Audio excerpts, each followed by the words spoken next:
Welcome to the pop. Welcome to the pop. On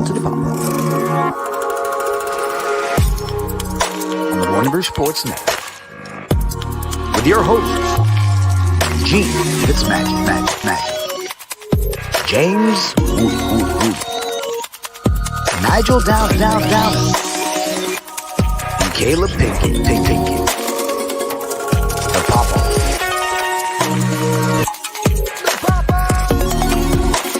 Welcome to the pop-off.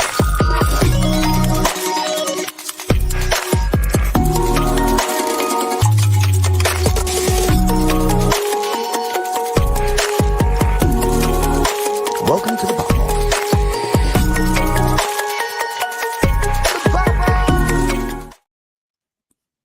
Oh, the pop-off. What up, y'all? We're back again. It is Friday because you heard the anthem. It's time for the pop-off, and it is going to be a heck of a show. Might be a shorter show, not a lot of crazy things that happened in the sports world this week, over the past week, but we have a lot of meaty things that happened in the sports world this week. But listen, I can't do this thing on my own, obviously. So let's just go through the roll call. Am I right? GeneFitzMagic, what's happening, bro? What's up, guys? Yeah, you're right. It's not a lot of news, but it's a lot of it's kind of top heavy, right? Like a lot of big things happen, or a few big things happened, and we'll talk about that. And that's why I can't wait till we get into our football breakdown, which will be coming up in a few weeks. But I do want to give one shout out real quick before we start. Do it. So very, very good friends of mine, Joey D, who's like an older brother, and his wife Sammy D, who's like a little sister to me. They're from Miami. They came into town. I was invited to the christening, which for the new baby, Braden, who was born on April 6th. And the christening is July 6th. And they made like an emergency trip to come out to Disney to hang out. And they asked me to be the godfather of their child. So maybe a mistake because I'm, but no, listen, I couldn't be more honored, more blessed to be part of that family now. I told them, I was like, listen, you stuck with me now. So, but yeah, so I want to give a shout out to Joey D, Sammy D, and my new godson, Braden. I couldn't be more happier, and I just wanted to basically put it out there. I wanted to give them a shout out. So, yeah, man. So it was a good weekend. Or it was a good week for me, I should say. It wasn't a weekend. It was over the week, but it's been a good week for me. I'm excited. The Celtics. No, we'll get there. Wait, we'll get there. We'll get there. Yeah, I know. I want to say congratulations to you, Gene. That's amazing. Thank you. And you know what? Again, the man to my left, I guess, or maybe the screen right. I don't know. It doesn't matter.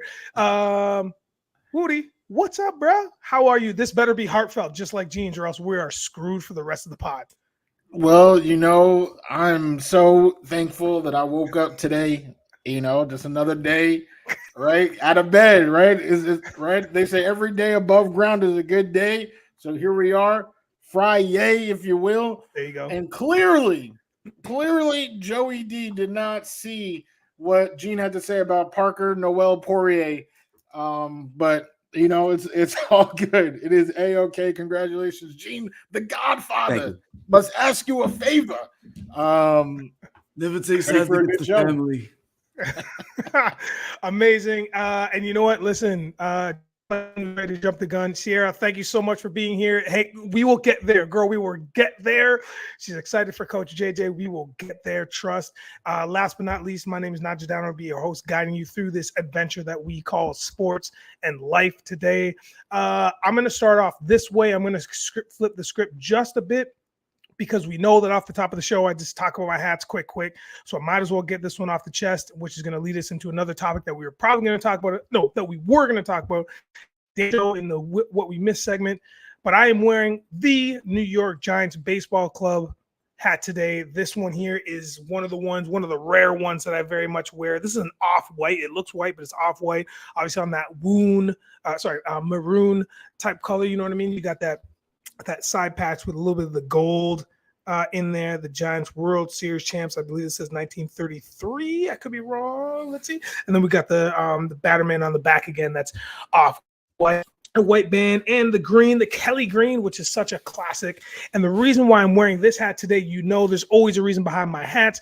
Today, a couple days ago, we had lost one of the, if not the greatest one, the Willie Howard Mays Jr. If you don't know about him, please do a quick search. You will find out about this gentleman. He was a fantastic, phenomenal, astronomical baseball player, broke all kinds of boards.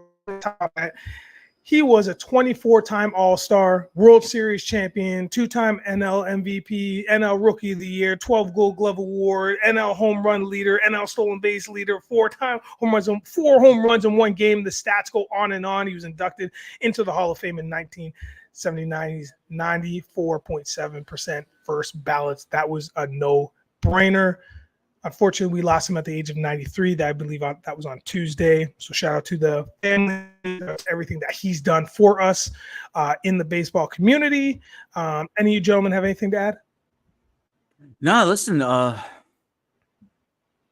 I mean, other than condolences, condolences to his family and his loved ones, and to the world of baseball, because he's been such a great spokesperson for baseball over the years, and just a great legend to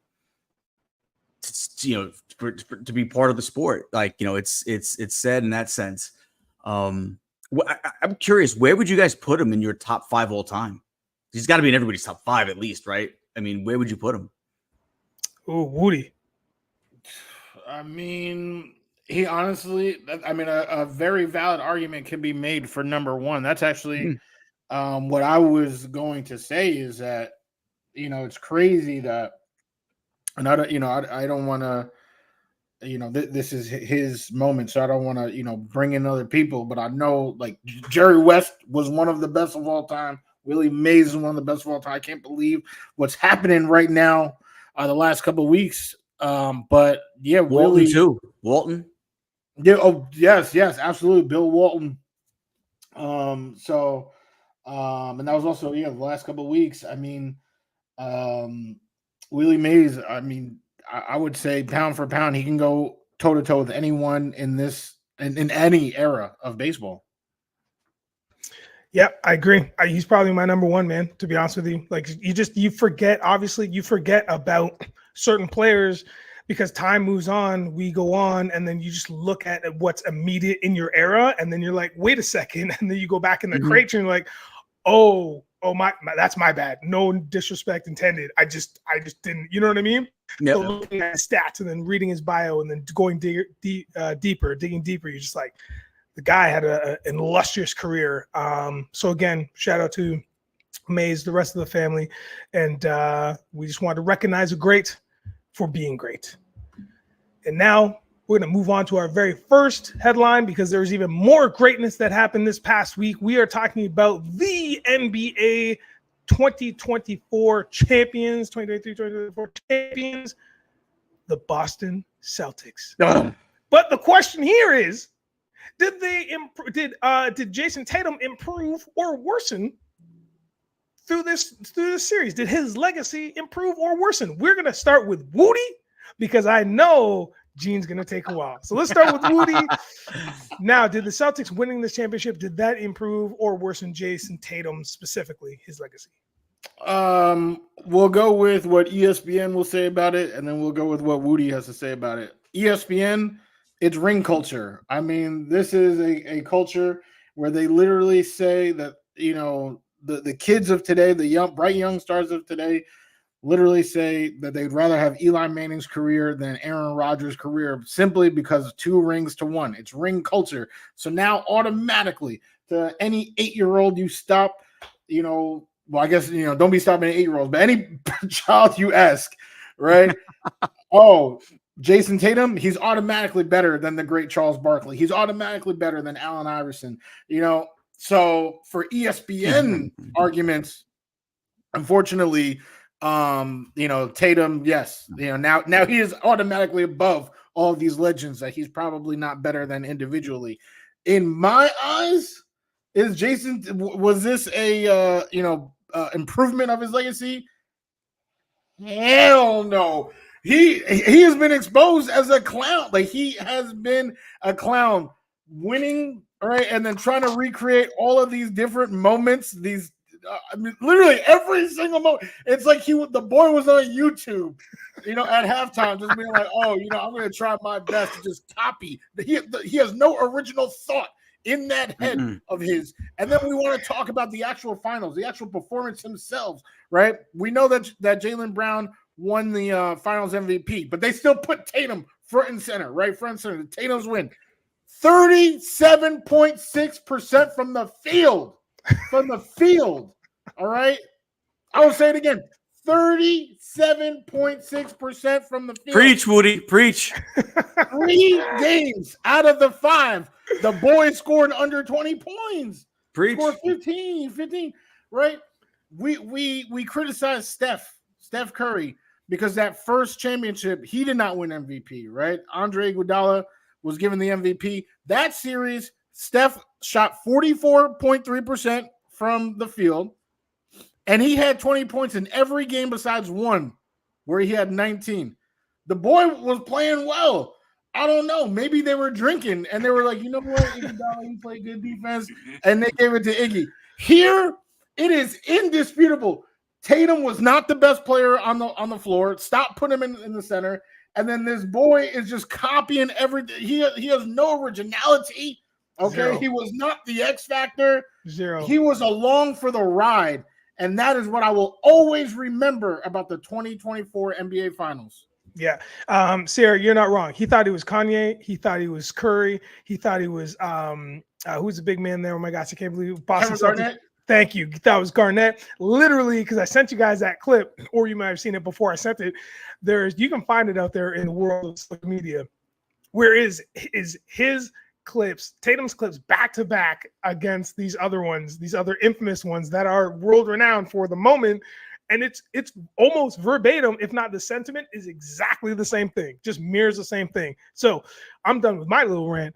Let's just see if a little person named GeneFitzMagic is gonna pop off. Gene, does the championship improve or worsen Jason Tatum's legacy? There's 2 answers here. There really is. Is there?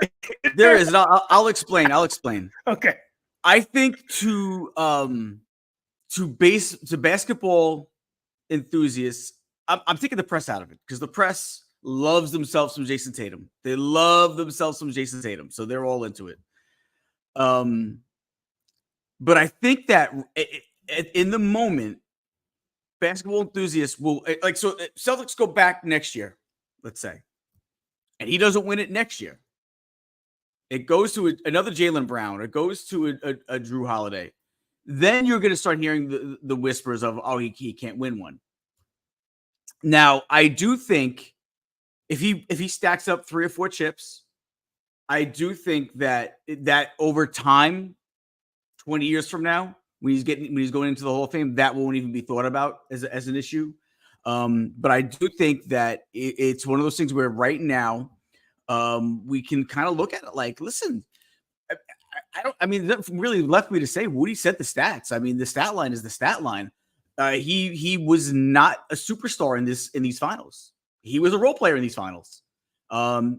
Simple as that. He was a role player in these finals.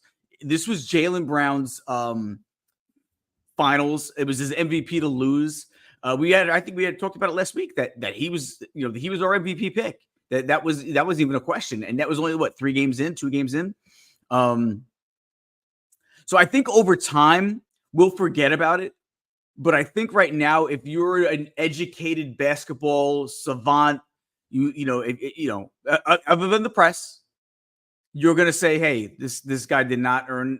It's not even that he didn't earn it. It's not like Jaylen Brown did so well that he over earned it. He just didn't. He just did not play well. He did not play like a superstar. He did not play like the guy that we give all this hype and this buzz to, and that we. And I've said he's the most overhyped player in the league. I firmly believe it. I stand by it. These finals only proved my case in saying it. And I do want to say one more thing that I'm so sick and tired of, that it irks me every time I see it on the TV screen, because I see it every Celtics win, and I'm sick and tired of it. Every Celtics win at home. Do we need to hear from Deuce Tatum? Honestly, do I need to see his son chatting with Cassidy Hubbard every game? That kid gets more airtime than the other players on the Celtics. I'm sick and tired of Deuce Tatum more than anything now at this point. More than even what's his name's kid. DeRozan's kid. Yeah, even more than DeRozan's kid. I'm sick and tired of Deuce Tatum. What is he, 6 years old? Get that punk off the TV screen. Let him sit in the stands like everybody else's kids. I don't need to see Deuce Tatum at the end of every game. I don't. Sick of it. I'm sick of it. Yeah, man. It is what it is. The media loves kids, and they love the kids of stars, I guess. Like Tatum, look, you guys have already said everything that I potentially would have said. I don't know what the attraction is of Tatum. He does do a thing. What that specialty thing is, I don't know. He's just another part of the team, another part that they needed, though. I don't think that they would have come this far, won the championship without him. But I mean, it was unprecedented to see how well Jaylen Brown stepped up and was just a monster. Not even a monster in a figurative sense, where he was like an Iguodala type character or somebody who's just like all over the floor. He's just a quiet soul, just doing his thing, doing his job. Mm-hmm. And you could see the intention. You could see what he was fighting for. And it's very clear. Like we said, 2 games in, yeah, Jaylen Brown MVP. There's no doubt in my mind. There's no way Tatum could rob him of this, right? And shout out to Joe Mazzulla, because there was a video that went around too. Him and his wife, do you guys see this? Him and his wife went around the court at 3:30 in the morning. They're just hand in hand. Yeah, just walking around the court. I was like, that means something to me. Seeing a video like that is like, I'm gonna wait till everybody goes home. There's still a lot of people there because they have to clean up and do whatever. But Mazzulla just taking it all in, because there's just complete mayhem when they won it, right? I thought it was a cool look. Because if you can find it on the socials, look it up. It's just sweet. It's just really sweet. Great. You know what? Speaking of coaches, man, I didn't even do that intentionally. We got to talk about the latest firing that's happened in the NBA. We're talking about the former Pistons coach, Monty Williams. Was this brother gone too soon? Let's talk about that. Wudi, he's he still has 5 years and roughly around $65 million left on his deal, and he's gone. What are we thinking about this?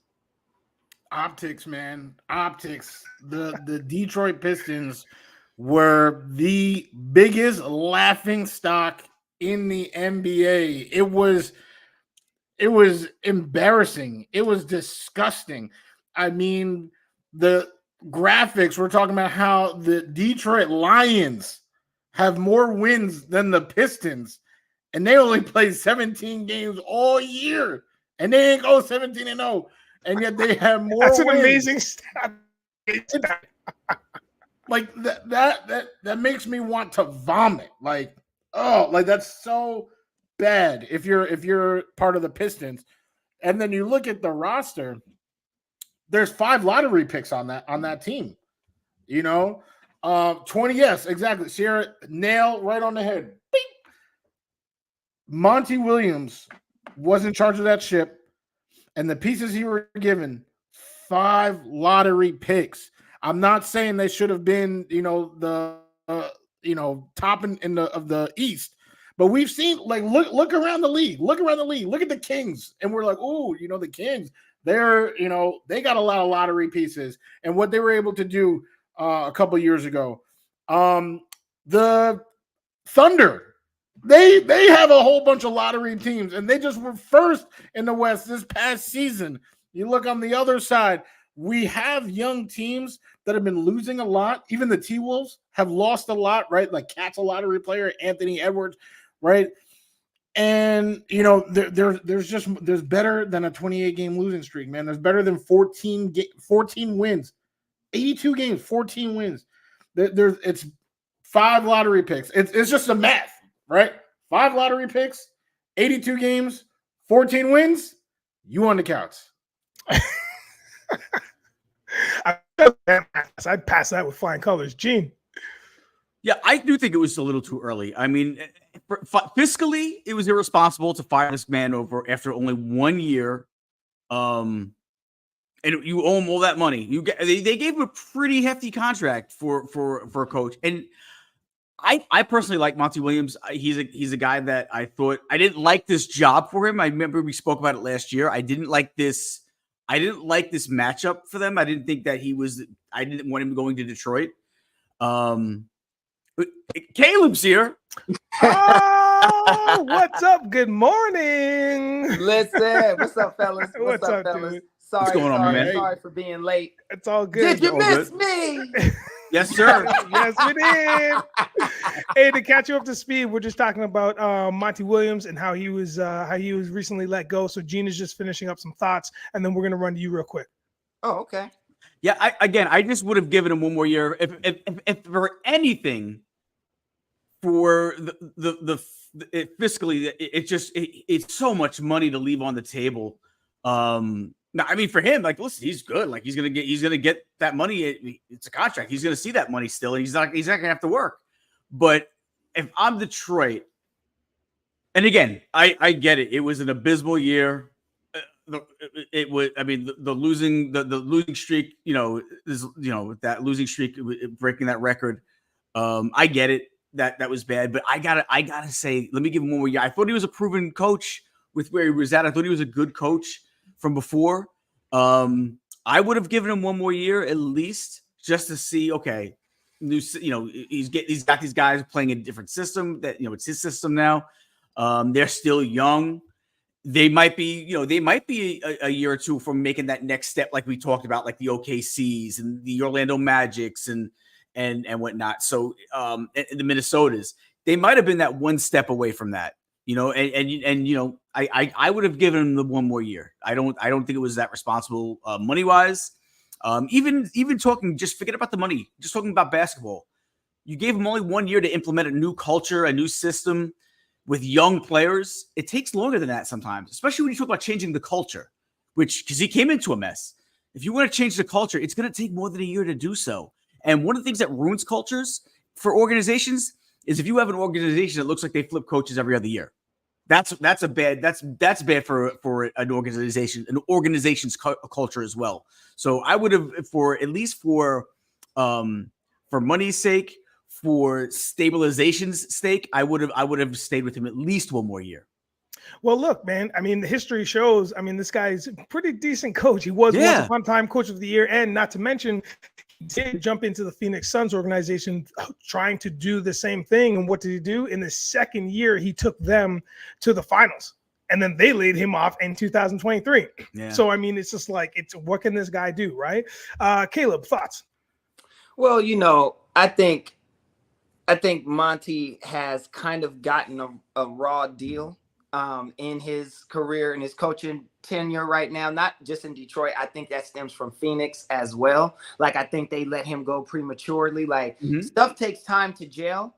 You know what I mean? It's kind of like the presidency. You get 4 years, but you really can't do anything in those 4 years. It takes 8, and even in 8, you can't do, because it's so many stops and things you have to get through to get one thing done, right? So it's like with Gene, it takes time to get these men to come together, to gel, to buy into a system, and then to let it work, because it takes, again, it won't just happen overnight. The teams that have the most success have been together the longest. You know what I mean? Boston, the Nuggets, even the Timberwolves, like, teams have been together for years and rolling in a certain way, and then adding one player or adding something becomes the flow, but the coach and the base has been there. And I think that Detroit is just decided that they didn't want to go in the path, and maybe stuff internally is happening that we don't know about. Like, what if the players are like, we don't rock with him, like, we're not, we don't know what's actually being said behind the scenes. That could have been why you let go of a coach, and you still got to pay him $65 million. Think about how bad you want to be out of a situation. If you still got to, I don't want you here so bad, I'll give you $65 million just not to come back. Like, think about that. You know what I mean? So, and not that money's bad. I think he's good. I think the Lakers should have considered him, which I heard that they didn't, which I think is dumb. Now I get it. I know, we all know why JJ's there, so we don't even have to go there. But it doesn't mean that he's not a good and a quality coach. It's just that, and I know I'm talking about Redick when we're talking about Monty, but the example I'm saying is, he's only coached his kids' team. That's it, right? And they were good. They didn't win the chip. He got kicked out of the game. He got a tech and they kicked him out because he was cussing at the ref. But they did get there. You know what I mean? If you can coach 12-year-olds, you can coach grown men. That's how I look at it. So there's that. But I think Monty should have at least so there's something in the business, in the higher offices, that is a narrative about this man that we're not privy to, because there's no way that these kinds of things should repeatedly happen. There has to be something about him that is causing these things. And it's not just performance. I mean, I know performance is a big piece, but I think there's some sort of connectivity with players or something like that that is causing it, as well with having a terrible record. Yeah. I think all of that, to your point, is definitely up for speculation, because you're right. We don't know. It feels like it might be something on that back end if we were just to, connect some kind of dots, because look at the situation in Sacramento. Not more than a couple years ago, they were brutal. Mike Brown pops in, give them a couple seasons. Next thing you know, they're right there in the West now. At the time, they were like top 3 in the West, right? So it's like, and you guys have just mentioned this, but what kind of situation you're walking into, especially in Detroit. We all know that they were going to be bad out the jump. It was just like, how bad? But this was really bad. So you know what? They got a good coach. Now let's farm the team. Let's really groom them. Let's really make something happen of that. It's going to be a process, and that's what that's what we're talking about here. It's really just a process, and they didn't let that process happen for whatever reason. So now it's like they got to start from day one. And I think what they'll do is, the interim coach is he played for Detroit too. I can't remember his name. Anyway, so he's an interim coach. He played for Detroit at one point, and then who is it? Rip Hamilton? Who is no, it? It's from the era though. It's like Matt Langley, Bill Laimbeer. Lacey. Yeah. Well, listen, it's just everybody's just getting a shot. You know who I think deserves a shot? Who's now moving into coaching? My boy Rajon Rondo. I love Rondo. Hey, right, if Redick can get a shot, yeah, you're right. Why folk come Rondo can't? He got more rings than Redick. But I want to piggyback off what Caleeb just said. And first off, we appreciate, Nigel, your Canadian showing, but your process, because down here we say process. But no, but you know what? I agree that there may be something to that, what you're saying, Caleeb. My only thing is, you're a multi-billion-dollar organization. Do your due diligence and make sure those things don't exist. Right. You know what I'm saying? You got to do your due diligence and make sure those things don't exist. Because at that point, it's not Monty Williams' fault. At that point, it's Detroit's fault. It's the Detroit Pistons organization's fault. So I agree. There's probably something there. There has, because it's too short of a leash. Again, had a putrid year. But you're setting a new culture. You're setting a new system with a bunch of young players. It takes some time. And for them to just quickly pull the rug out from under after such a big contract, you didn't do your job before to see if he was the right guy. The 65 is heavy. All these processes that we're talking about, process, all of them that we're talking about, none of them had 28 consecutive losses. That's not part of the process. They should have fired him then. I would have accepted them firing him then more. Right. That would have been, if they would have fired him after like 27 losses in a row, I'd have said, all right, I get it. But the fact that they didn't and they let the season play out, they can't use that excuse anymore. I don't want to hear that they lost 28 in a row. Not after they played the whole season. That was like towards the beginning of the season. If they would have did it back then, after lost 25, I would have said, I mean, yeah, you can't lose that many games in a row and keep your job. I get it. But the fact that they let the season play out, you can't tell me now. It's like your wife cheating on you in year 3 of your marriage, and then in year 15 you guys get divorced and say, well, she cheated on me in year 3. It's the same year. What are you talking about? What kind of analogy? But I'm saying Back to the Future timeline is this? I'm talking about over the course of years, and this is a course of games. I'm saying each game and each year, like it's the same season. Like they gave they gave him the old college try to try to make this work. What you said, 85 mil. They did not want to pay. Caleeb's point, right? you know, we want you gone so bad that we are paying you $65 million. I'm saying they should have did it with if there was a problem with all those losses in the current, consecutive losses, they should have fired him at that point. You can't say now I want to fire him now. They tried to fix it. Right? They were active at the trade deadline. They actually made moves. They brought in Quentin Grimes. Like they tried to fix it to try to help Monty out. They invested in this man. They gave him I think you got to give him a little bit and they ended with 14 wins. I think there's two things at play. That is that one, I think they were trying to say, just let him finish the season. It can't get no worse, right? So there's that. And then there's also the sensitivity of firing a black man before he gets the chance to finish his season, because that would have been a narrative on a bunch of these shows, especially with my boy Stephen A. He absolutely would have. First thing he would have said, and as a black man with millions and millions of people watching, that's the kind of narrative they don't want out there. So they gave him a shot so they can at least say, hey, listen, he lost all these games, y'all. We gave him a shot. It's not working. And we gave him $65 million. I mean, come on. How many brothers wouldn't take $65 million to sit at home? You know what I mean? So it's like, come on. So I think a little bit of that was at play. I think that's a lesser thing, but I'm not gonna act like that didn't exist. But I believe they gave him a season. Like, let's see, because to me, it's like it could have been like the Wildcats. I'm dating myself, but it's like a team that lose everything, and then just one time they just start playing for the coach, and then they Is that the Goldie Hawn vehicle? Is that the Goldie Hawn vehicle? Yeah. What? It's the sport of kings, better than diamond rings. So come on, man. Y'all don't know. I remember that movie. Oh, man. That was Wesley. That was a young Wesley Snipes, if I remember Yes, correctly. Wesley Snipes. Woody And Harrelson. Woody Woody Harrelson was the young Woody quarterback. Harrelson. I mean, come on, man. Like, stop. The point is this. you made your point with that movie analogy. But it could be something like that. Like, you never know. Sometimes it's the adversity that gets you to bounce back. Look at the Bengals in football, right? Look at teams that were trash. Look at the Jets. I mean, come on. Both of you guys put your hands on your face. What? That was amazing. That was the only time. That was the only time you guys been coordinated. Are we not? That's fair enough. Fair enough. But the point I'm saying, the Clippers. Yeah. The Timberwolves. You make Do sense. I need to mention more teams that were just make sense. garbage? And now, because of new players and a new invigorated coach, that things change. So I'll give you the biggest change of direction for any franchise I've ever seen. The Patriots. The Patriots were a future franchise before Tom Brady. Come on. Absolutely. Yeah. 1 in 15 seasons. Come on, man.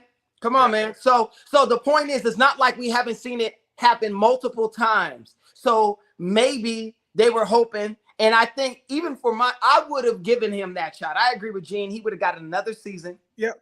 Absolutely. It don't matter. I'm paying you any damn way. I'd rather have you here trying to do something instead of, in the Maldives somewhere with your feet up off my money for free. Which you're going to do now anyway.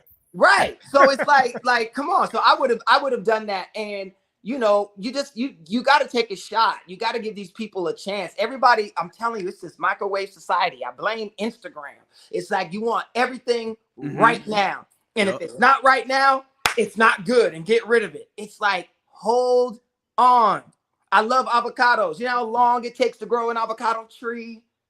You can't microwave it. It's not just going to happen. You got to give it patience. So I'm just saying, it's like you got to wait for something to bear fruit. It's like, geez. I've never eaten an avocado. Fun, yeah, man. Fun fact. Did you guys know that I was in Avocados from Mexico Super Bowl commercial? What? All right, we'll move on. Yeah, I got it. We gotta play some of these commercials, man. Yeah, I actually dropped the line that causes chaos in it. We'll talk about it later. But I wanted to do my own fact check, and the person I was talking about was Trajan Linden.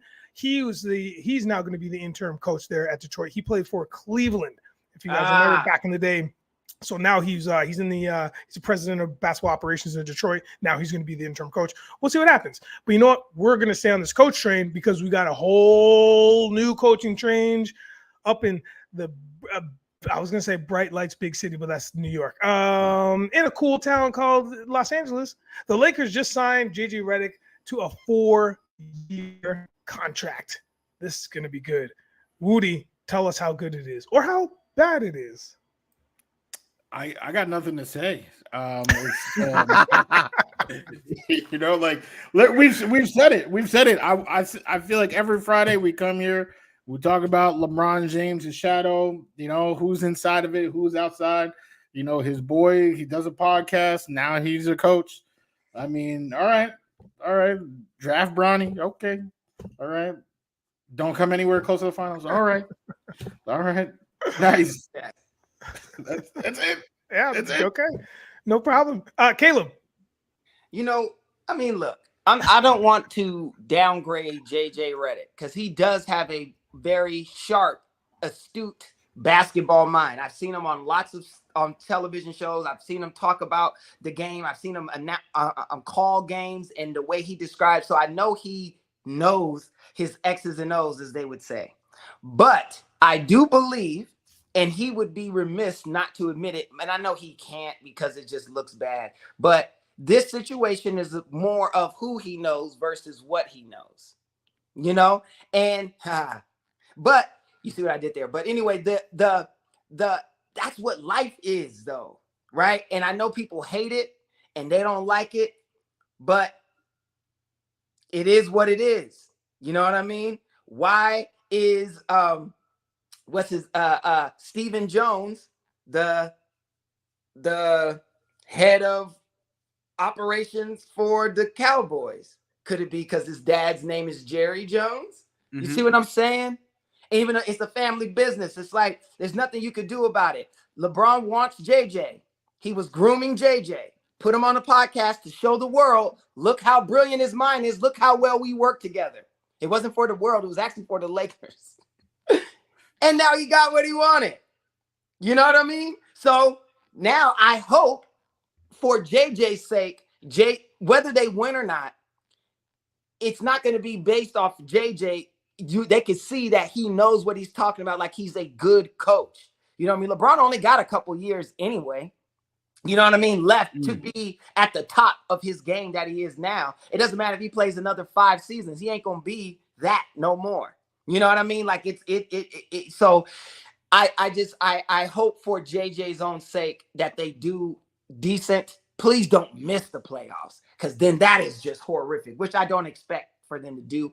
But you know, it's just he'll never get out of this. It's like KD going to the Warriors. Yeah, you got 2 rings. Yeah, you got Finals MVP, but they were 73-9 before you came. You know what I'm saying? Yeah. So it has that for JJ. It's like, well, he gave you. It's LeBron. He gave you the job. Like, you didn't earn it. And I think that is a thing that he will really have to work to get out of, because that's what the narrative is going to be. You were given it. You didn't earn it. And that's the worst for a man. I mean, I don't think anybody is. I feel like I don't think anyone thinks anything different than that, right? I think that's going to basically be the main train of thought. Is he literally only has the job because he's friends with LeBron? Yep. We haven't seen him coach yet. I agree. I think he's got a terrific a brilliant basketball mind. If anything, I'm actually a little sad that I'm not gonna hear him on commentary. I'm not gonna get to hear him argue with Stephen A. Smith on First Take. I think he's fantastic in those moments. So I'm a little upset that I'm gonna miss him there. But Caleb's right. It's who you know, and he knows LeBron. He knows LeBron wants him. I was talking to someone recently, and I don't know if we talked about it on the show, but it was somebody at my job was talking to me about how he thought the whole Danny Hurley thing was really just a smokescreen, so they can make it look like they went after somebody else. And meanwhile, it was so they can go higher. Did we talk about it on the show last week? I forget. Caleb said that word for word. He said that. Okay, I wasn't sure if because somebody from work also said it. I wasn't sure if we talked about it here. It's true. That's because it's true. So that could very well be it. I mean, you see it happen all the time. Like, you see a team that doesn't want a big in baseball. You see a lot of times the Mets are guilty of this a lot, where they'll act like they want to sign a guy and they just they send out a contract that's not worthy of it, and they can say, hey, we tried to.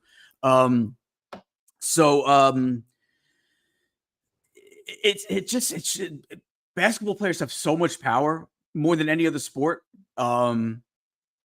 And kudos for them for for earning that. Like that's something they had to earn. I don't think I just don't think it's going to work. I think I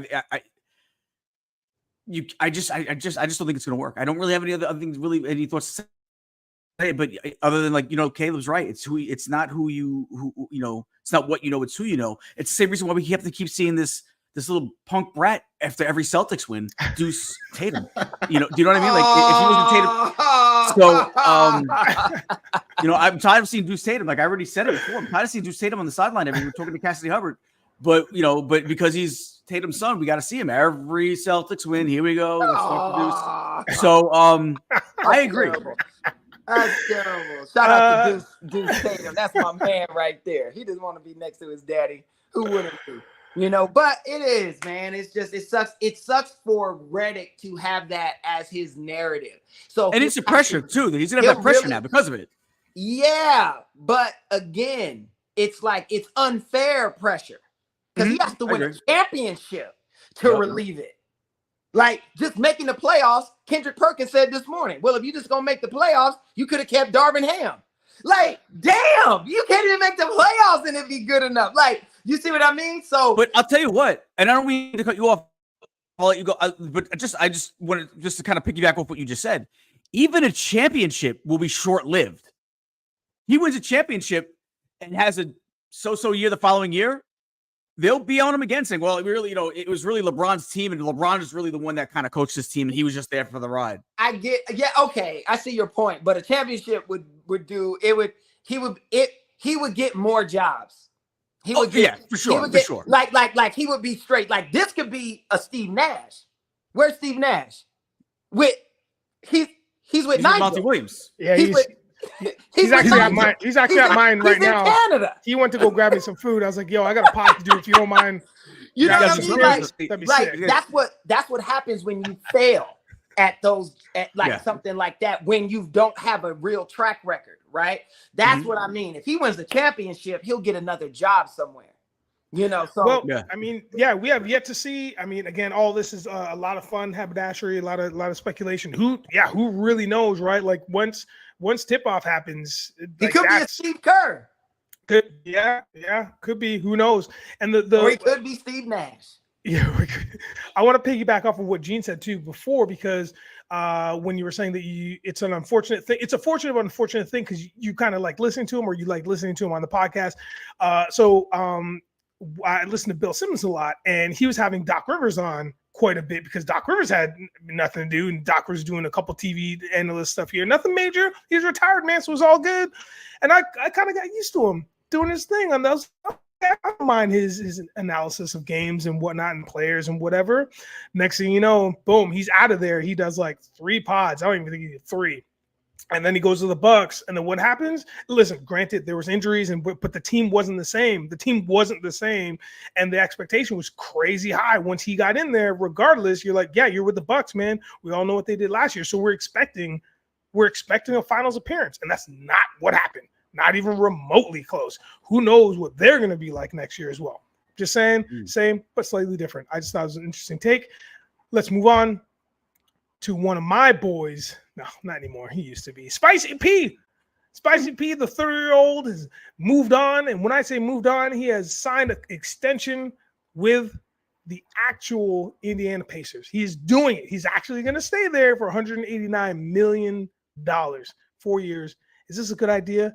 Gene, let me know. Yeah. I mean, that's what you pay superstars now, right?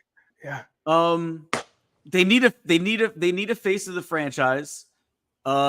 He's that. Good, solid, I would say, would you guys say he's a superstar, or would you say he's borderline just really good player, superstar? Really good Definitely player. Not a superstar or the face of the franchise, but keep Halliburton.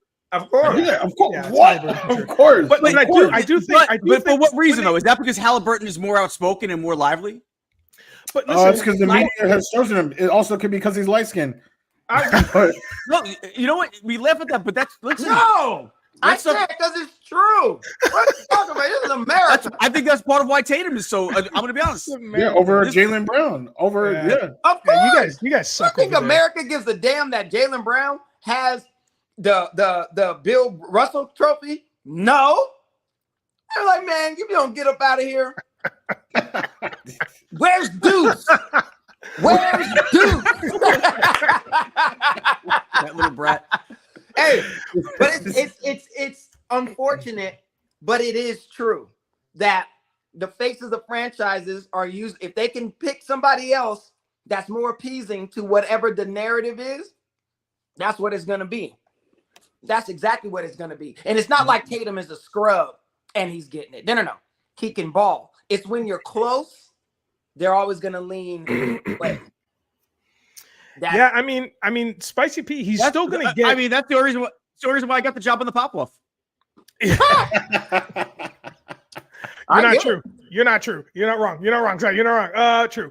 But also, like, when on the stadiums, right, on the arenas, they always have multiple players. And I think Spicy P will be like second, maybe third on that banner when you're walking around in whatever direction, right? He's definitely going to be not necessarily the face of the franchise, but he is now definitely one of them. Yeah, and as soon as he got there, I knew, like, we all knew immediately. And if you don't know, you should know immediately that you are on the Morning Brew Sports Network. You are watching us here on the Pop-Off. So make sure that you like, subscribe, share, tell your friends, tell your aunties. If there's a cookout, invite us, whatever you got to do. Get the word out, man, because we're putting in some work and we're having a great time. And we love hearing from you in the chat. So make sure you throw down some info in the chat, whatever that is, whatever your take is. And I bet you your take's not going to be as good as Mr. Wudi's, because Wudi's going to tell us all about Spicy P. I agree with Gene, actually, that it probably is a good move. Like, if I'm a Pacer fan, I like this because now, you know, it sets a foundation. You got Halliburton, now you got Siakam. They just drafted this kid, Mathurin, like last year, 2 years ago. He was a 6th overall pick. He was actually the MVP of the Rising Stars Challenge this year, but he messed up his shoulder, missed the playoffs, so he didn't get to see that run. But I'm sure he was, you know, aching, like, I wish I was out there with my team. So them three with, you know, a couple of the other pieces that they have, you know, they're probably feeling really good, you know, and Siakam is the vet. Right? Yeah, Halliburton that I just mentioned, they're on rookie deal still. Siakam's 30, so he can help, you know, the guys, you know, get acclimated to the NBA and, you know, learn the ins and outs. I think that this is a really good move to help give them some stability moving forward, because up until this time, you know, Indiana, they've really just been throwing a lot of shit at the wall and kind of seeing, oh, what's going to stick? What's going to stick? Ooh, okay, Halliburton, he kind of broke out. All right, let's, where else do we put this foundation? Ooh, Siakam, he also broke out. So now I think they got those two big pieces of shit. It's on the wall, and now they're going to go. You know, wouldn't have used that comparison, but I get it. That's a well, as a Knicks fan, they're pieces of shit to me. All of us. Okay, got it. Now it makes more sense. Got it. I love it. Just taking the shot at them. I was like, damn, Wudi. But Wudi, you're right though. They have more or less their roster like locked in. I mean, I think Obi Toppin, he's one person that they need to really figure out, because he's going to be a free agent, right? Restricted free agent. So restricted. If they can lock him in, then I mean, then they're back. They're going to run it back, whatever that means now. You know what I mean? They're going to run it back with those players. See if they can do some more damage in the East. A couple pods I was listening to this week, I mean, they were talking about teams in the East versus teams in the West and like who's going to go forward in the playoffs. Man, the East is slim pickings, my guy. I think they might have named like 3-4 teams tops. And I was like, yeah, agree. And then in the West, they're like, here we go. They almost named every team in the West except for 4 of them. Like it was wild. So we'll see. Good for you, Pacers. Good for you, Spicy P.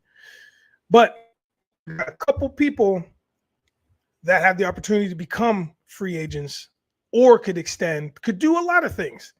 Mr. Paul George is one of them. Let's talk some free agency real quick. What should he do this offseason?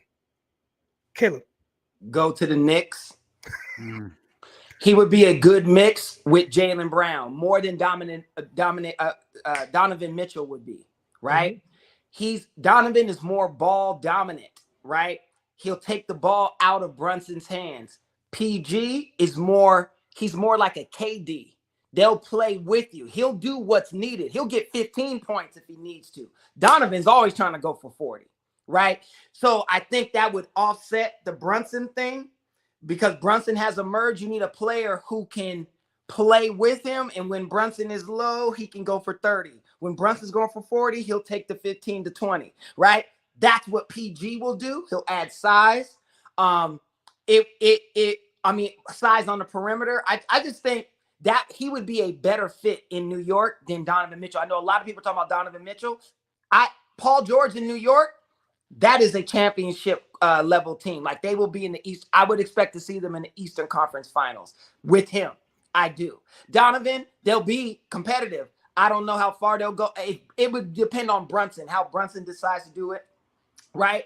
But now that he's big body Brunson, he ain't little body Brunson. He may be like, hey, listen, man, you're going to have to chill with all that. You know what I mean? Versus a PG, he can play with. As you see, he's not R-rated. He's PG-13. So it's easy. It's more kid-friendly. You know what I'm saying? So that's what I would say. Because they talking about PG to the Sixers. I don't think that wins them a chip. That's not happening.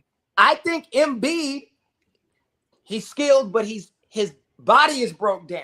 It's like having a Lamborghini engine inside of a Pinto. It's like he want to go, but it'd be like like it's too. It just when he runs, it look like it hurts. Like he looks like it hurts to run. You know what I mean?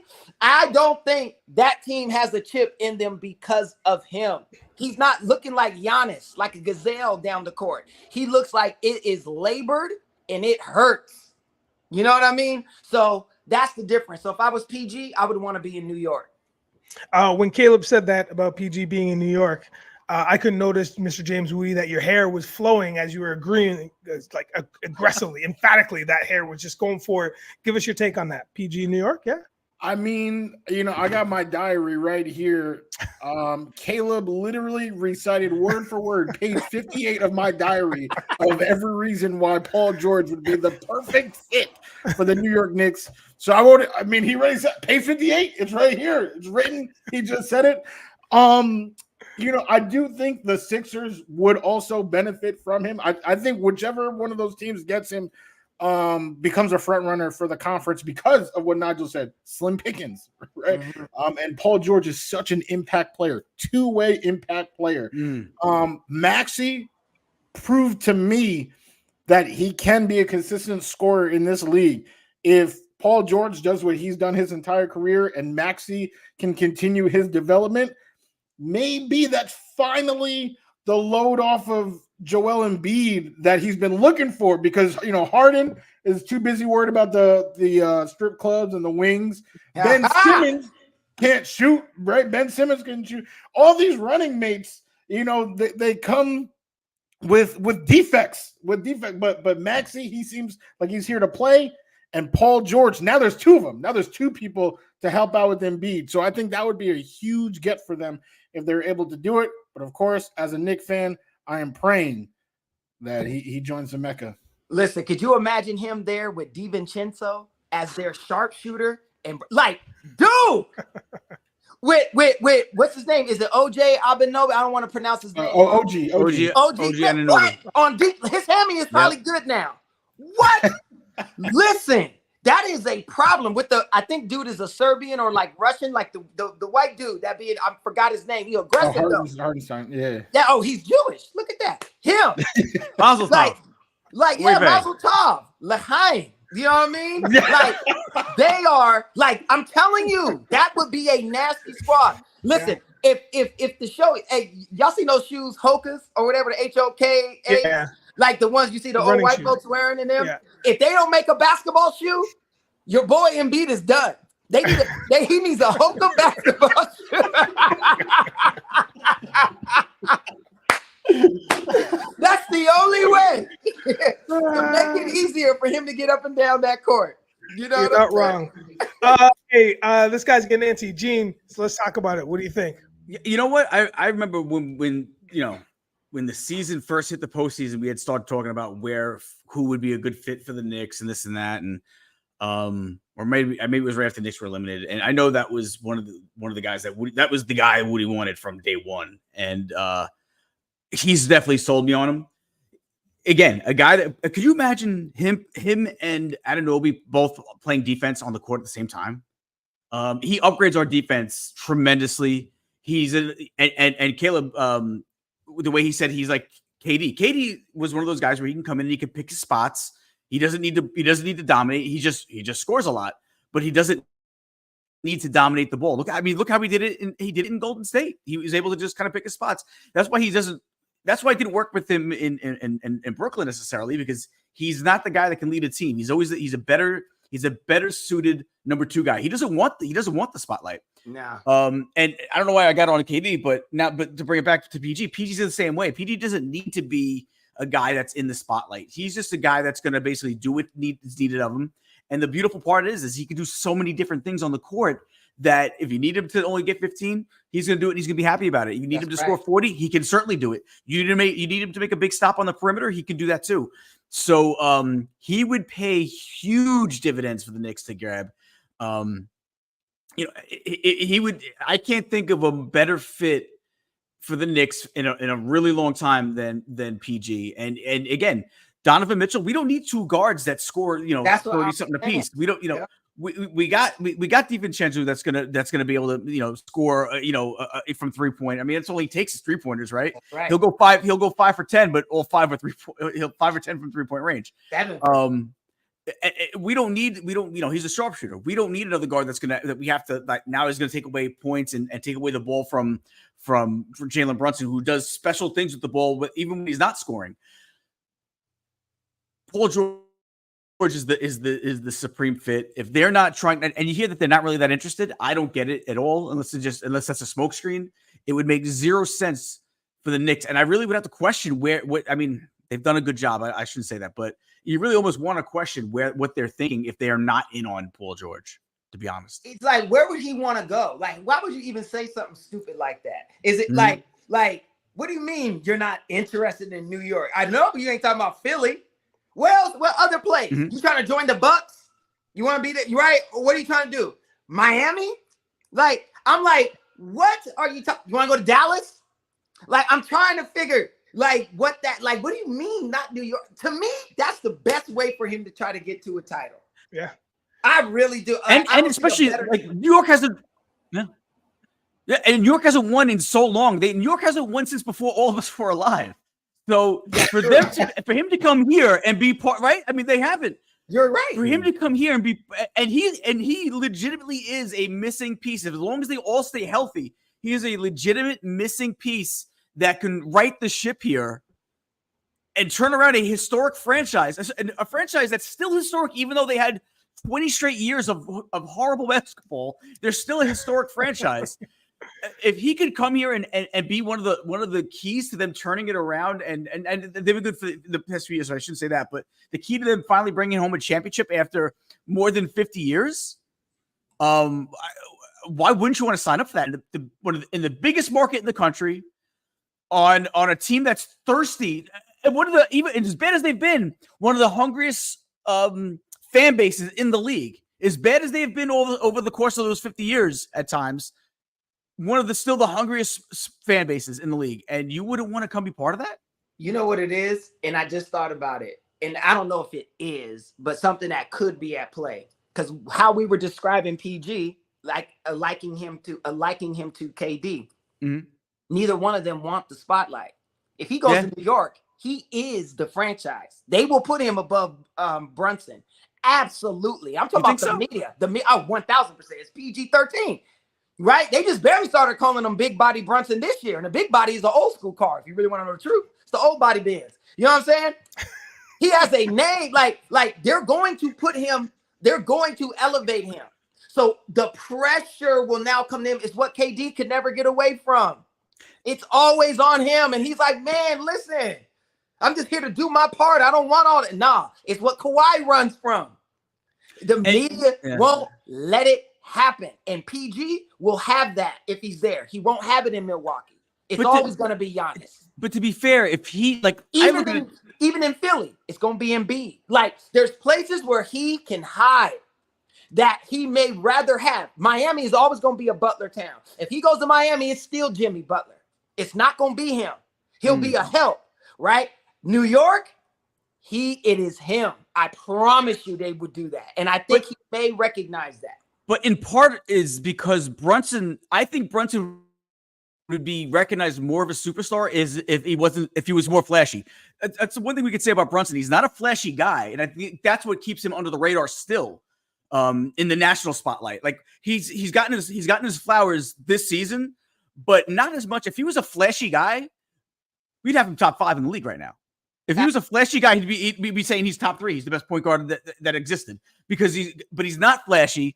And that's why I think we're a little bit more resistant and hesitant to put him in that top tier. And I have to agree with you with that. I was going to disagree, but then my disagreement gave me my agreement. So I agree with you that you're right about that, because people forget the personality side of selling. It's Jaylen Brown's problem.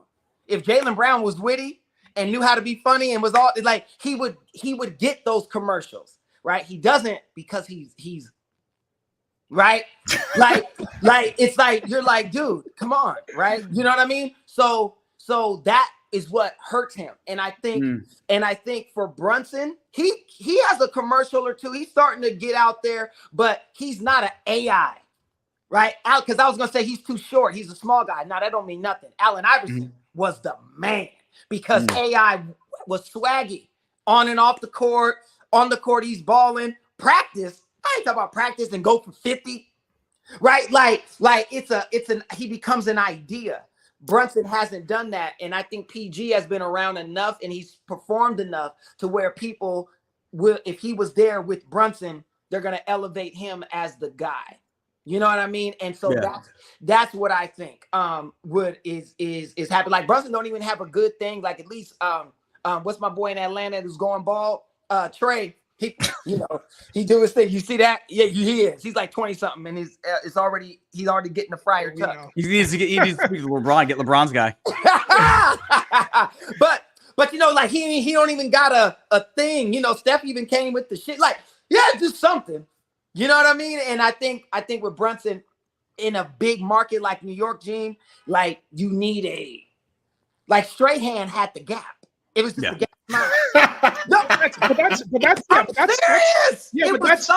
But we got to remember that's a character thing, right? Like I look at you and I see something interesting about you that we can capitalize on or market on, right? But you need something. I agree, but the thing is, for me, because New York is New York, players actually don't have to do that. Like nobody's done that since like Ewing. Like, you know what I mean? Like in terms of like really been on the billboards, marketed and done the thing, gotten the shoe and done the thing. Nobody's done it since like from the 90s. Just also because New York has changed. New York is Carmelo. Okay, sure. Oh, even that, still, it's Ewing, Melo. Go ahead. No, I would agree. I'm agreeing with you. Like I feel like New York makes stars out of anybody. Like Tommy Cutlets, DeVito. DeVito is trash. But it was the Italian thing. It was which is New York Italian mafia. That sort of, and he's doing it's that. But it's also the character, right? It's also a character thing. Am I here to amuse you? If he did that in a interview at the end of the game in a press conference, it would have been through the roof, right? Like and his agent looked like everybody's neighborhood bookie in the Bronx. Right. Which is a character, is what I'm talking about. Is a stereotype, right? You're right. Yeah. Also, like, because I want to move on from this, but also like, because what I really like glammed onto here is the idea of making a star or having them transcend or move past their sport, right? So like the San Antonio Spurs, you got to remember the Spurs from the 2000s that won all those championships. A bunch of them started to do commercials together only because they didn't have that system in San Antonio. So to help personality, because but to help Yeah, but to help that, right? To help like Ginobili, to help cross borders with Italian or Argentinian basketball and U.S. basketball, to help that kind of thing was let's put them in these Slim Jim or restaurant commercials. I can't remember what the brand was, but it's like in those markets, you definitely need those players to go outside of their comfort zone. But like you're right, he's very stoic. Brunson's very stoic, and you don't get much from him other than the fact that when he gets kind of jacked up or when everybody in Gardens is losing their mind, he'll kind of do one thing real quick. And then it's over, right? It does, yeah, and then it's over. Like this is a legitimate. You know, I did it before while Caleb was talking. Like that's a legitimate trademark. Like people do that. Like I feel like in New York, if you know it's Brunson. I think you guys are underrating his swag a little. What is this though? What is this? What? Like what is that? What do you? I mean, people got different. You know, what is this? What is? You know, people That's do something different. different. Things, he's got something. I was like, I feel like this is like every 14-year-old boy's first night hanging out with a chick. Is this? That's what I'm saying. We gotta go. Let's Nigel, smell my finger, Nigel. No. We're gonna move on. That's what that looks like. I gotta be honest. That's what that looks like. We are 1 week closer to the NFL season going down. I'm excited about it. We're all excited about it. We're 1 week closer. We got a couple topics on this. So before we get too carried away with different signals and different messages, let's talk about what we know is now for sure. The Patriots running back, Ramondre Stevenson, he just signed a 4-year, $36 million deal, $17 million guaranteed. Is this a sign that the running back market is improving? Is this a good deal? What is happening? Let's talk about the Patriots. Gene, let's go to you first, dude. Yeah, I mean, I think we're going to see the running back market improve a little bit. I mean, like we talked a little bit about it. I know Wudi mentioned it last week about, well, hey, you're going to have to sign Brees too. This, the top, it's going to be top heavy. The top end of the market's going to get paid. I don't think we're going to see as many as the holdouts that it once was. So my question is this, and you guys can answer: is Stevenson worth that money though? I don't know if he's worth that much money. He's been a nice running back. I don't know if he's worth $17 million guaranteed. I'll say this real quick, and then we'll move on to who answers this question. I think he is only because of the new regime, only because of the new Patriot market. That's the only reason why I'm saying that, because they need to start setting a new president, a new era that's sans Belichick. You know what I mean? You got a new offensive coordinator, you got a new head coach. There's just things that have to be put in place, and I think they're just setting the bar. That's kind of my take, my quick and dirty take on it. Woody. I'm gonna have to say nah. He's not even close to me. Like not even close. Confident in that answer? The 17 mil that they gave him guaranteed. If the contract was just 4 years, 17 mil, I'd be like, ooh, I think he's overpaid. But if you're telling me it's 36, that contract makes him the 6th highest paid running back in the NFL. Is Ramondre Stevenson on anybody's top 10 list that doesn't root for the Patriots? I don't see where an objective mind can say that Ramondre Stevenson is a top 10 running back, but he has just become the top 6 highest paid. I don't think that is he's worth that money. I think he was a beneficiary of Bill Belichick's scheme because he's done this with running backs. He gave James White food to eat. Every once in a while, Rex Burkhead can, have good stats, right? So if you look at if you Google Ramondre Stevenson and look at his stat sheet, you're like, oh, he's had, decent, nothing, no All-Pro or Pro Bowls or anything, nothing spectacular like that, but he has solid numbers. Yeah, Bill Belichick's running backs all have solid numbers. Now it's a new regime. We don't even know who this guy is going to look like in Mayo's system, but we can pretty much feel very confident. I don't want to say guaranteed, but feel very confident that he will not be a top 6 running back in football. So while this is good news for running backs, like if I'm Breece Hall, like Gene said, ooh, I'm getting paid. I'm going to get paid. If he's making that, oh, Lord. But if I'm a Patriots fan, I'll be pretty upset. So as a Jet fan, your boy's hype. Also, too, he's going to be playing with a rookie quarterback, which means what are they going to be doing? They're going to be stacking the boxes to stop the run mostly anyway, until Drake May can prove that he's a semblance of a pro quarterback. So you're going to see a pretty I would imagine it's probably going to be a rough season for Stevenson, because they're going to be basically, who else is there to focus on? They're going to focus on Stevenson. Yep, Caleb. You know what? I think Stevenson is being blessed with the old adage, the rising tide lifts all boats. Because there's more money coming into the league. They just did a new deal. Goodell signing deals everywhere, bringing in billions and billions of dollars for them. So it's going to rise it up. And look at this. If you have a team and you have a quarterback who's making $200 million guaranteed, a receiver who's making $98 million guaranteed, you can't have a running back making less than 10. It just looks bad. And if you compare that, they're not getting nothing. 17 million guaranteed to my 211 million.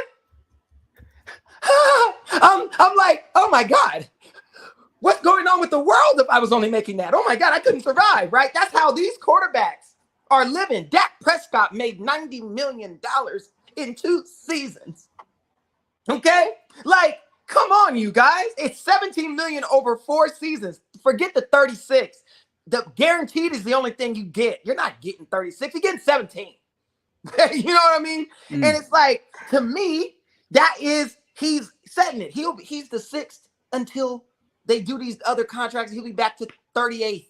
Like, because all the running backs are going to get up. All of them. They're all going to be making more than 10 and a little bit above 20. Like the best, like a Christian McCaffrey will get guaranteed high, right? But the most guaranteed he'll get is 30, 35. He ain't getting 80 million like AJ Brown.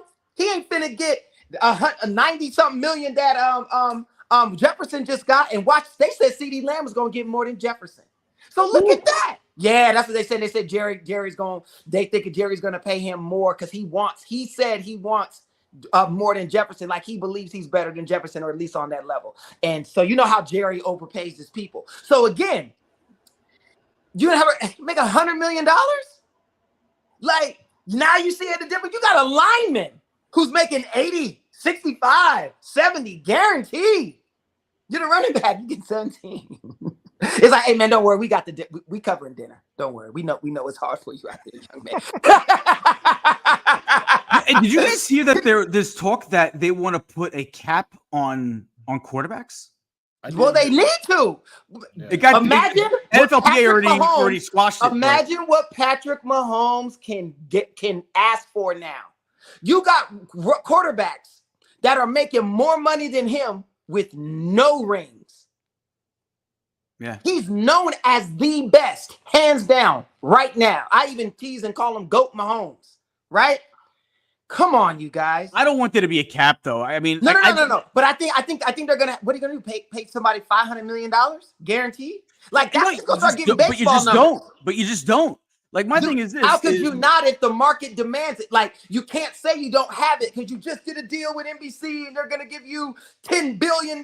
Like. So the quarterback then raise the overall cap. Raise the overall cap. I don't think you should start putting cap numbers on positions. Like no, but I can't stand is the.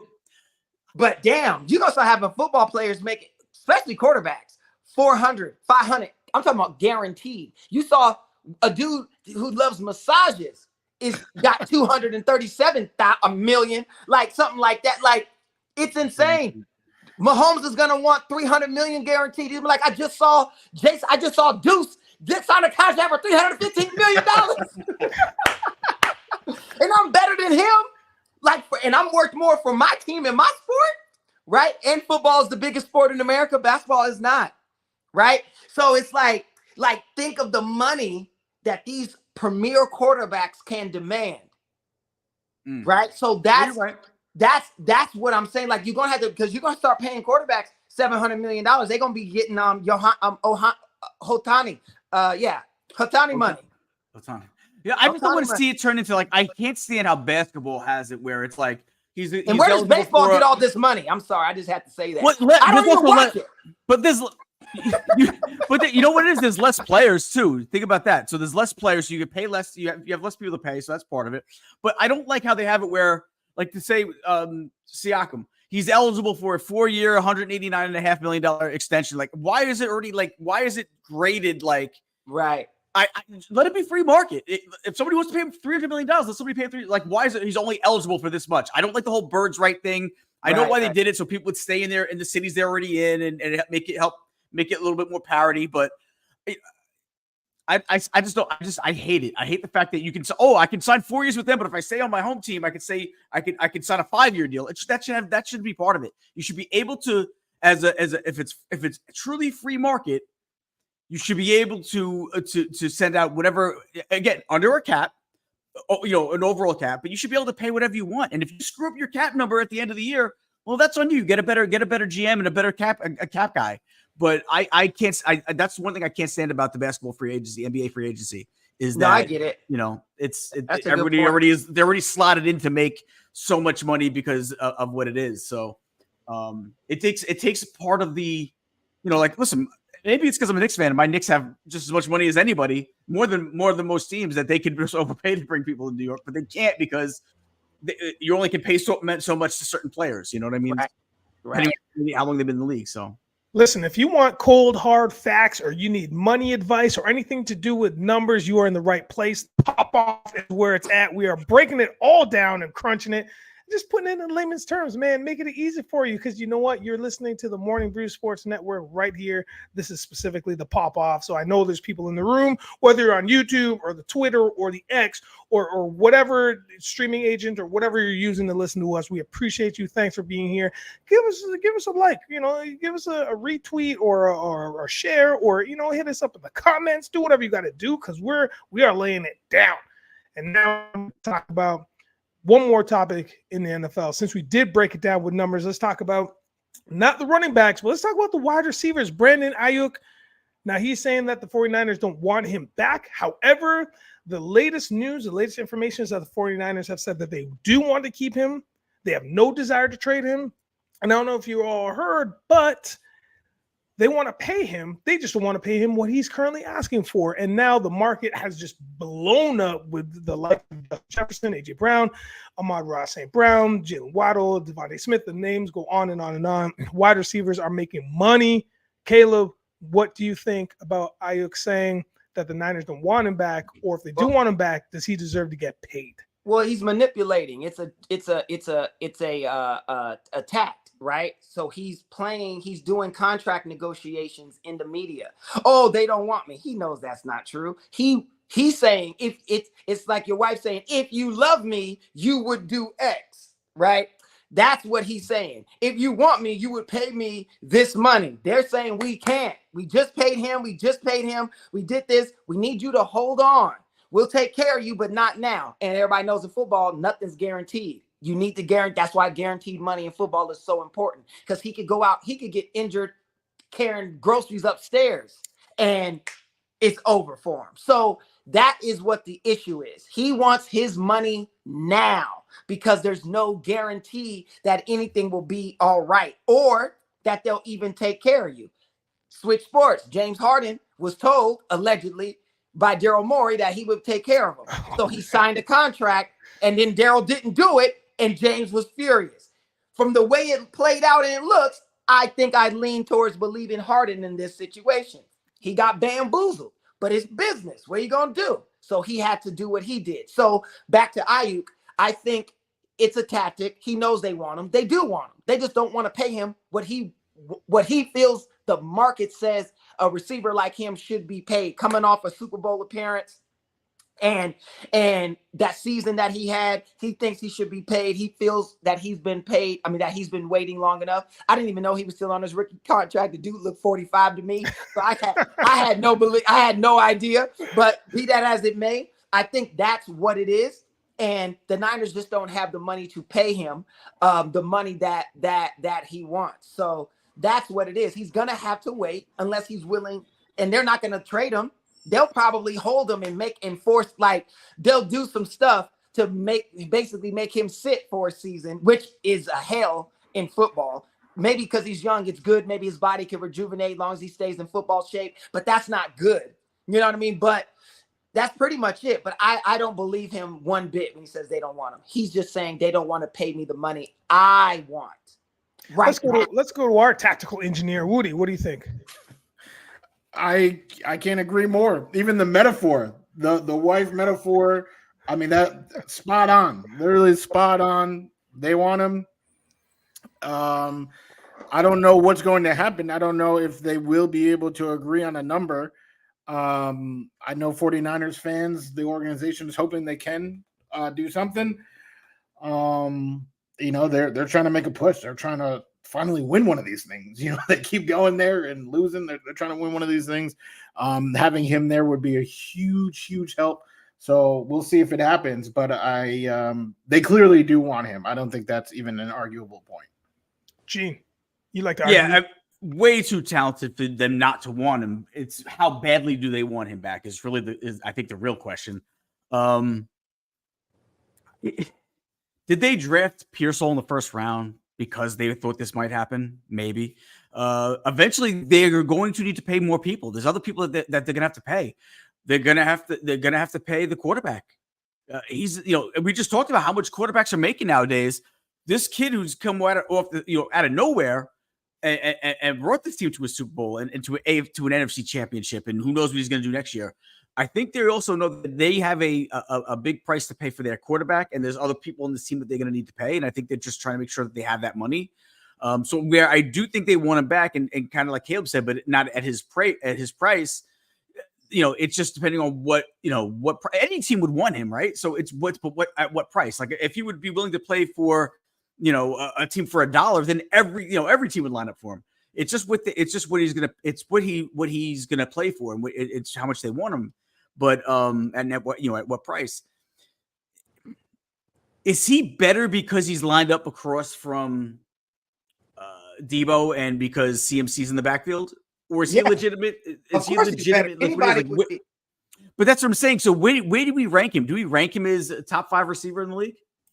I mean, it sounds like he wants top 5 money. Yeah, he definitely does. I think he's better than Amon St. Ra. Yeah, I would also say he's better than Amon Ra. Yeah, I would say that. Yeah, so I mean, there you go. So there's that. Where's his pay? I know it's up in the top 5. Well, maybe not now that they did all these other deals. But no, it is. He's like number 3. Okay, yeah, well then he just signed this offseason, I believe, right? Then but I'm just saying Waddle just did it. Brown just did it. Like there are a lot of receivers. You know what I mean? So there's that. Oh, Higgins signed his tenure. It's $21 million for 1 year. You like, yeah, I mean, I could do that. And I'm sure they told him we're gonna take care of you next year. You know what I mean? Like he knows he's about to get he's gonna get his money. But again, guys, it's like what these teams got to understand, and I'm sure what the Niners tried to do with Ayuk. It's like, listen, we're trying to win a championship here. We need Belichick. Usually his players all took less so they could win. These young black kids ain't trying to hear that. You crazy? I'm trying to be on the ground. What you talking about? A ring? I don't need no ring. I need them dollars. I don't care about no championship. I care about 50 million guaranteed. Can you dig me? Right? Like that's what these young boys is talking about. They don't care about no legacy. Legacy. I'm trying to be on a yacht in Miami. What are we talking about? Trying to fly them out. You see, I'm trying to fly them out. Young boys from the 70s, is that what you're talking about? But it's like, come on, you got to relate to these young dudes. They're the Instagram generation. Sure, man. Wait, yeah. A ring? Man, I'm gonna buy me 100 rings. You ever see Boys in the Hood? Remember when he was like, man, you want your ball? I ain't gonna take it. I got enough money to buy me 100 balls.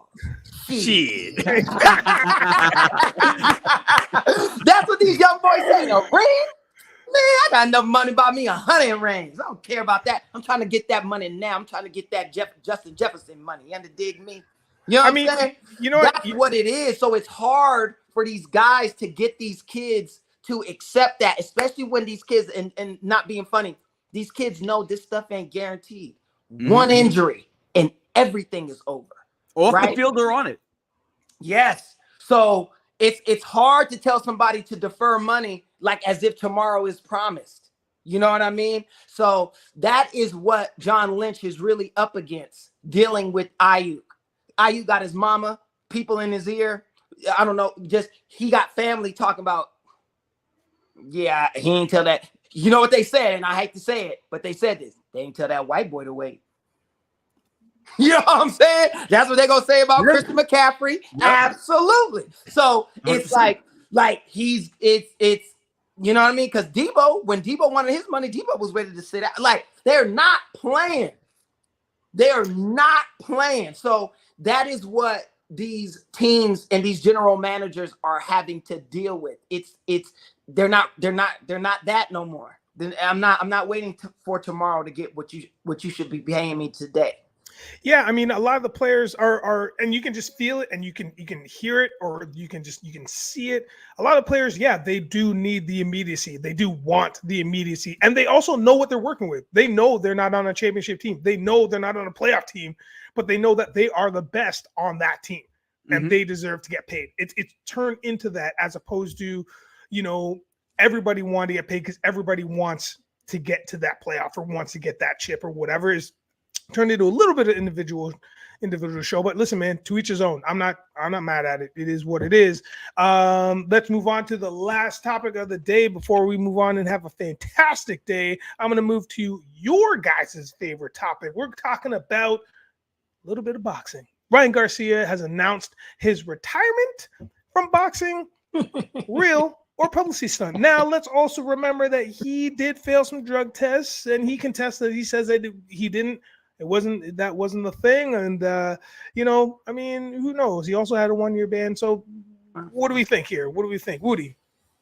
Yeah, well, you actually just said it. Since this question was asked, was put into the sheet, he got banned for a year. So he might have known that was coming, right? That suspension, right? Because he took steroid, he cheated. That is what they determined. They were suspended. So maybe it was an emotional reaction. 1 whole year, in this Instagram world, like what Caleeb was saying, the microwave, he brought, 1 whole year outside of boxing, I'm going to be irrelevant. I'm not going to matter. I might as well just retire. Bang. Tweets it out, emotional, and that's where it goes. I would highly doubt that he is done for good. I think it is just the emotional response. He'll be back in a year. I mean, that this is his best shot at making the type of money that he's made, right? In boxing, you make tens of millions of dollars, when you're at the top, like he is, tens of millions of dollars in, 45 minutes of work, right? That's what Floyd Mayweather used to say. So I highly doubt at his age, he is willing to do that. I mean, it's not like he's going to come out and, he can't sing or dance. That's what Rocky used to say. He has to go back to the ring. So I think that's what's going to happen. I do want to say, though, like, this is, the indisputable proof. He did cheat in this Haney fight. If I'm Devin Haney, like, I don't even know how I can process this, because the kids on social media and his peers, right? Even I can't remember what athlete it was. I think it was Deebo Samuel, actually, talking about the 49ers, that was like clowning Haney for getting dropped 5 times. But, as a competitor, you did everything right to prepare, and the person you faced was overweight. Like, they did not make weight, right? By multiple pounds. They didn't make weight. And they were on steroids. And, like, you still can't get the benefit of the doubt of public opinion. Public opinion is like, no, you got dropped 4 times. You're a clown. You're a chump. You're a sucker. It's been stricken from the record. Right, so now he doesn't have that loss, but to the eyes, right, walking on the sidewalk, you got knocked out, even though the person had to cheat.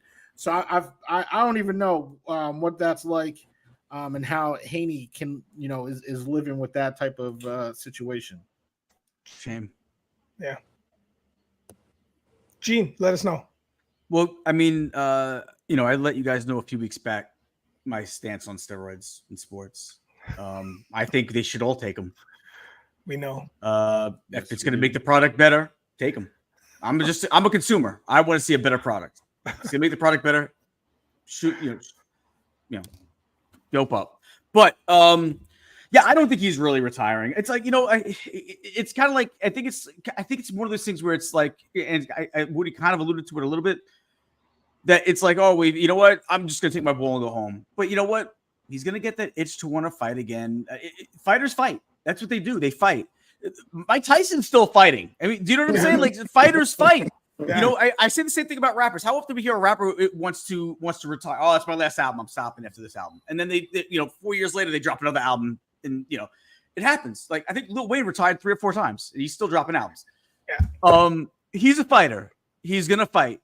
He might take it 2 or 3 years off, and then all of a sudden he's gonna get the itch, and someone's gonna come with a check, and he's gonna say, "All right, Jake Paul, I'll fight you," because that's the guy who seems to always want to take the guys that don't fight anymore.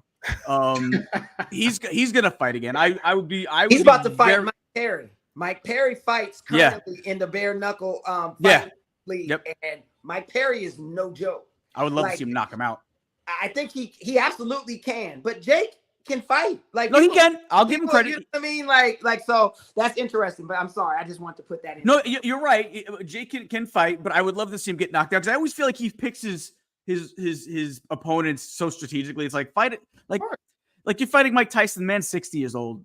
Yeah, really, guy, come on, like stop. But I